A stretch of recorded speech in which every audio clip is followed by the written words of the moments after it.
learn with joy.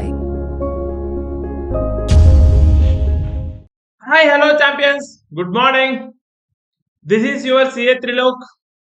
I am doing well. I hope you are also doing well. Today in this video, I am going to start with the concept called the limiting factor, which is one of the sub-concept of the marginal costing. I am going to discuss the concept with one example, and I am going to do one question from the study material, which is application oriented. Okay, now without wasting the time, let us start with the concept called as the limiting factor.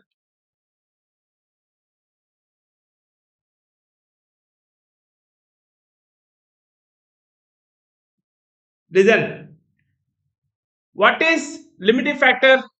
Very simple. The resource which limits the production, the resource which limits the production is called limiting factor. Simple. The resource which limits the production, the resource which limits the production is called limiting factor. Let us understand with one example.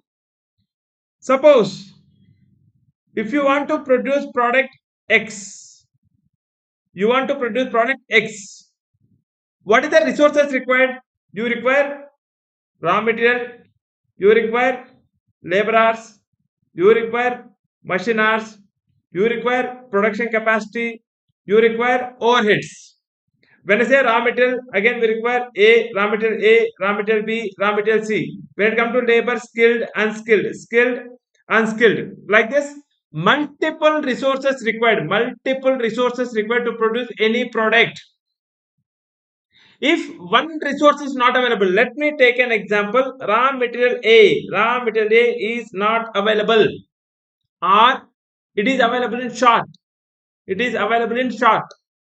Then raw material A is the limiting factor. Let me take an example. The demand of product X is 1000 units. Raw material A, per unit we require 2 kgs. Material available equals to, let me take an example, 1500 kgs. Please listen. The demand of the product X is 1000 units. Each unit requires 2 kgs. What is the total quantity required? 2000 kgs. This is the requirement. But how much is available? 1500 kgs. With the support of 1500 kgs, we can produce only 750 units. But the requirement is 1000 units. So raw material A is limiting the production. We are planning to produce 1000, but it is limiting the production to the 750 units. So raw material A is a limiting factor. I hope you got the real meaning of the limiting factor. Limiting factor is also called as key factor. One more name for the limiting factor is key factor. So what can be the limiting factor? The limiting factor can be raw material, the limiting factor can be laborers, the limiting factor can be machineries, the limiting factor can be production capacity. It can be any resource. The resource which limits the production, it is called the limiting factor. Very simple concept. The name itself says that limiting factor. The resource which limits the production is called limiting factor. What kind of questions possible? Let us understand what kind of questions possible. See what kind of questions possible. Here I took the example of one single product, so there is no confusion. With the available material, we can produce the product which is having the demand. When you have only single product, but when we have multiple products, to produce using raw material A, how to decide which product to be produced first? Are you understanding? So when you have product A, product B, product C, like this, out of these three products, which product to be produced first? Means the product which gives more contribution. We already discussed in the marginal costing versus absorption costing. In case of marginal costing, we are going to measure profit in terms of contribution. We are not going to take the profit. Here it's all about measuring in terms of contribution. Okay, now please understand. Let me take example to understand. See here, I am taking the example. Look at here.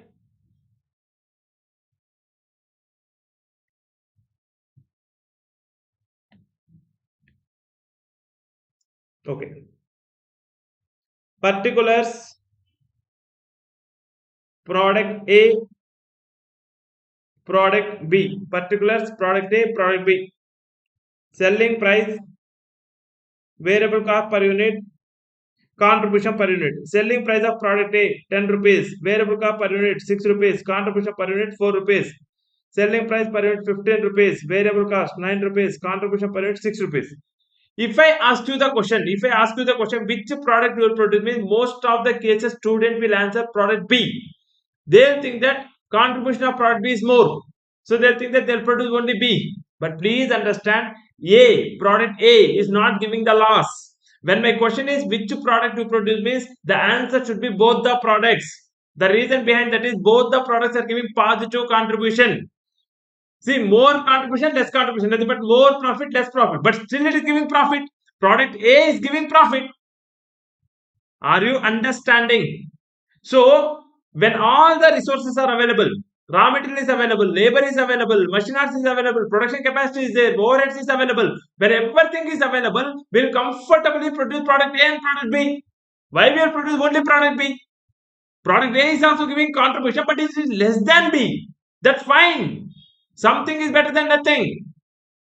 If it is giving loss, when the product is having negative contribution, we should not produce the product. When the product is having positive contribution, it is always recommended to produce. Getting something is better than nothing.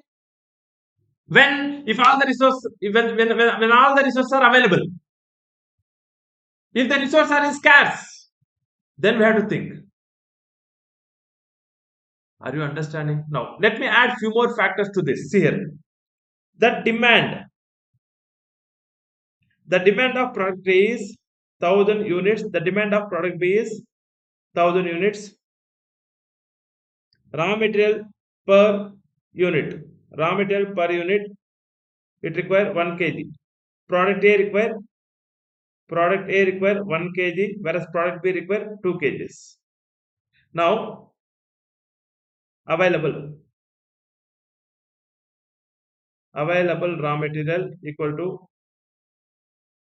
2500 kgs. Available raw material equal to 2500 kgs. Now listen to me carefully. What is the total material required to satisfy the demand of 1000 units of product A and 1000 units of product B? Means product A require 1000 kgs, product B require 2000 kgs. Together comes to total requirement is 3000 kgs. Total requirement of raw material is 3000 kgs. But the raw material which is available is only 2500 kgs. This is the situation of limiting factor. Raw material is in short. Raw material availability is short. Total requirement is 3000 kgs. How I am getting 3000 kgs? 1000 into 1 kg, 1000 kgs. 1000 into 2 kgs, 2000 kgs. Together comes to 3000 kgs. But what is available is only 2500. Are you understanding?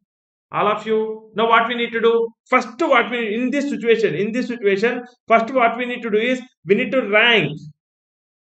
We need to rank based on contribution per kg. We have to see each kg can get how much contribution. Kgs is the scarce. Kgs is the limiting factor. So we have to calculate contribution per kg. Listen to me carefully. Look at here. I am going to write contribution per kg. Contribution per kg. Contribution is 4 rupees divided by 1 kg. 4 rupees divided by 1 kg. Rupees 4 per kg. 6 rupees divided by 2 kgs. Rupees 3 per kg. What is the meaning of this? By taking 1 kg of raw material, product A can give the contribution of 4 rupees. By taking 1 kg of raw material, product B can give the contribution of 3 rupees. Are you understanding? Using this, we are going to rank the product. So, first rank will be given to product A, which is having the larger contribution. Whichever the product has the larger contribution, that product will be ranked first. Then we'll go for the second ranking and then so on. Here we are going to give the second rank for the product B. That means what is the meaning of this? raw material is in short. Raw material is in short. So it is recommended to produce product A first, because product A is giving more contribution per kg. So it is recommended to produce product A first, and then we'll produce the product B. Okay, now look at here. We'll decide see, this is how we need to rank, and then we'll decide the product mix. We'll decide the product mix which can give the maximum contribution. Now look at here. Total available raw material equals to 2500 kgs minus consumption by product A, 1000 units into 1 kg, which equals to 1000 kgs, balance 1500 kgs, balance is 1500 kgs. Consumption by B, consumption by product B. Let me write here only. Consumption by product B. Therefore, optimum product mix. Why I am using the word optimum? That is this product mix can maximize the contribution. Optimum is maximum. Okay.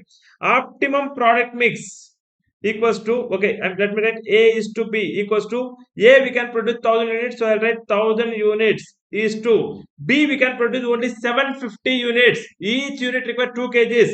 So I'm going to take 750 units. 750 units. If you want, I can write here 1500 kgs divided by 2 kgs. You'll get 750 units. So the optimum product mix is 1000 units.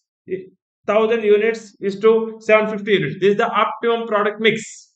Means this is the mix which can maximize the contribution. This is the concept of limiting factor. In your syllabus, there is no multi-limiting factors. It is just one source limiting factor. When there is multiple sources as the limiting factor, how to select how to rank the product, and how to decide the product mix, that will discuss at the final level. As of now, what we need to understand is, when there is a limiting factor, how to rank the products and how to decide the optimum product mix. How to rank the products? In this question, raw material is the limiting factor, so we take a contribution per kg. If labor hours is the limiting factor, we take contribution per labor hour. If machine hours is the limiting factor, then we take contribution per machine hour. Whichever the resource is limiting factor, accordingly we'll calculate the contribution per limiting factor, and then we'll rank the contribution per limiting factor. Whichever the product having the larger contribution, that will be ranked first. Based on that, we'll decide the product mix. Let us see one question which is based on the limiting factor. It is application oriented. It is not a straightforward question. Illustration 12. Many people, this concept also, they'll go for the choice. No need to take the limiting factor. Name itself is saying that the resource which limits is the limiting factor. It is an application oriented question. It is not a straightforward question. Listen to me carefully. X Limited supplies spare parts to an aircraft company Y Limited. There is a company called as X Limited supplying spare parts to the aircraft company Y Limited. The production capacity of X Limited facilitates production of any one spare part. This point makes very much sense in this question. Any one spare part. Okay, now. The production capacity of X Limited facilitates production of any one spare part for a particular period of time. So, the following are the cost and other information of the production of two different spare parts. Actually, what is happening in this question? The company is supplying spare parts to the aircraft company. The name of the company is X Limited. It can produce only one spare part at a time. That's very, very important. Any one spare part. But they had given two spare parts. Spare part A, spare part B. That means the company can produce two spare parts A and spare part B. But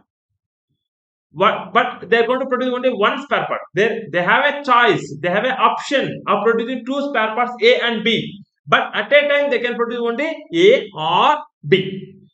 Understanding? Next, they given per unit, part A, part B, two parts per unit. Alloy usage.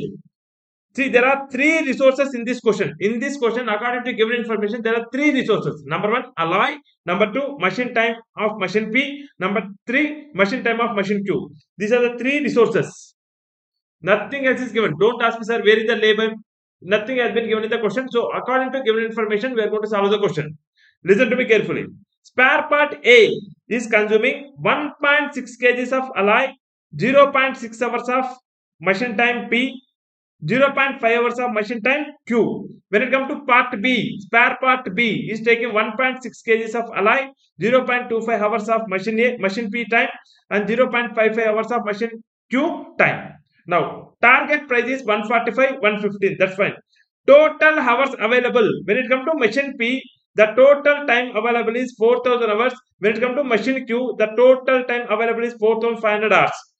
Alloy available is 13,000 kgs at the rate of 12.5 per kg. So this is the maximum availability of alloy. Variable overheads per machine are machine P 80 rupees, machine Q 100 rupees. This is the information given in the question. Now listen to me carefully. What they are asking: identify the spare part which will optimize contribution at offered price. So they are asking to calculate which spare part can optimize the contribution. What is optimization of contribution? Nothing but maximization of the contribution. Optimize means which is favor to the company. When it comes to contribution, it is nothing but profit. Well, what is the favor to the company? When the profit has been maximized. That means what they are asking, part A, part B, out of these two, which will give the maximum contribution. Now we need to calculate the contribution. How to calculate contribution? We know the selling price. We know the selling price. We can calculate variable cost per unit. How to calculate variable cost per unit? Add alloy cost, machine P cost, machine Q cost. Because machine P and machine Q cost also they given variable overheads. They given it as variable overheads. If you club these three resources, we'll get variable cost per unit, we'll get contribution per unit into number of units. Into number of units. Are you understanding? All of you, sir, where is the limiting factor? Ruko jara. Look at this. Let me discuss about part A. Let me discuss about part A. You tell me they can produce only one part at a time. Let us assume they are producing part A. Let us assume they are producing part A. Totally, how many kgs of alloy is available? 13,000 kgs. Understanding? Each part require 1.6 kgs. So how many parts can be produced? How many parts can be produced means 13,000 divided by 1.6 equals to 8,125. So alloy supports 8,125 units or 8,125 parts. By using the alloy, we can produce 8,125 parts. Clear? Next, machine P, it requires 0.6 hours. Totally, how many hours available? 4,000 hours. So 4,000 hours divided by 0.6 hours, which equals to, it's supposed to produce 6,666.67. 6,666.67 units. Let me take it as 6,667 units. Next, machine Q 0.5 hours. Total available time is 4,500 divided by 0.5 equals to 9,000. Now, alloy supports 8,125, machine P supports 6,666, machine Q supports 9,000. So, how many units we can produce means least of these three. What is the least? 6,666.67 parts. 6,666.67 parts of A can be produced. Are you understanding? All of you. This is the maximum production possible. This is the maximum production possible. If you decide to produce 9,000, you cannot produce because alloy supports only 8,125 units, but you are deciding to produce 9,000. So alloy is a limiting factor.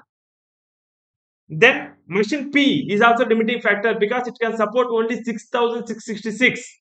But you decide to produce 9,000, you cannot produce. So what is the maximum number of parts that can be produced? Means 6,666.67 parts. Have you understand this? When if it is part A, if it is about part A. Now we know the number of units that can be possible. Now we need to calculate contribution per unit. How to calculate contribution per unit? Selling price minus variable cost per unit. Selling price minus variable cost per unit. What is the selling price? 145 rupees minus variable cost per unit. How to calculate variable cost per unit? Listen. First, alloy 1.6 kgs into 12.5 per kg. 1.6 kgs into 12.5 per kg equals to 20 rupees. So material cost is 20 plus machine time 0.6 hours. Variable overhead per machinery is 80 rupees. 80 into 0.6. 80 into 0.6 equals to 48 rupees. Plus 0.5 into 100. 0.5 into 100, that is 50 rupees. 70. 145 minus 118. 20 plus 48 plus 50 equals to 118 minus 145. 27 rupees.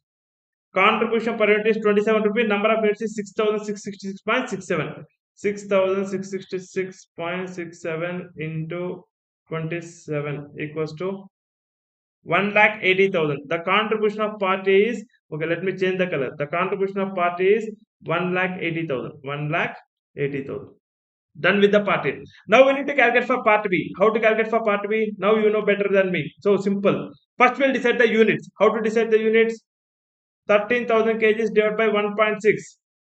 13. See, now what is the assumption? We are producing only part B. We are producing only part B. 13,000 divided by 1.6. We already calculated 8,125 units. Next, 4,000 divided by 0.25, which comes to 16,000. Next, 4,500 divided by 4,500 divided by 0.55 equals to 8,181. 8,181.81. Okay. Now, what is the maximum production possible? What is the maximum production possible? 8,125. This is the maximum. Whichever is least, we are taking 8,125. Next, contribution per unit. Selling price minus variable cost per unit. Selling price is 115 minus variable cost per unit is material 20 rupees plus mission P 80 into 0.25 20 plus 100 into 0.55 55. So 115 minus 4095, which equals to 20, which equals to 20. So 8,125 into 20. Just a second. 8,125 into 20 equals to 1,62,500. 1 lakh. Okay, let me write here.